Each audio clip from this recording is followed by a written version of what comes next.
حضرت زماد بن سالبہ ایک بہت بڑے حکیم سن. آپ فرمانے نے جدو میں مکہ مکرمہ آیا میں تکیا کو چند اوباش لڑکے میرے حضور پیچھے لگے ہوئے نہیں.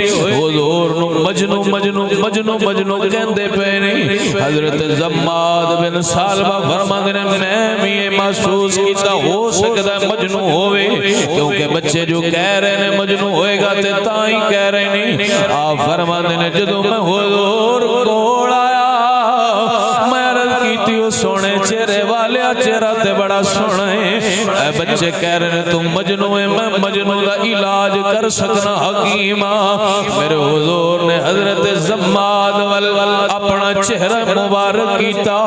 حضور نے قرآن دیا چند آیتاں پڑھیاں دل تیج دا اثر ہویا. حضرت زماد دی زبان تے اسے ویلے کلمہ جاری ہو گیا ہے.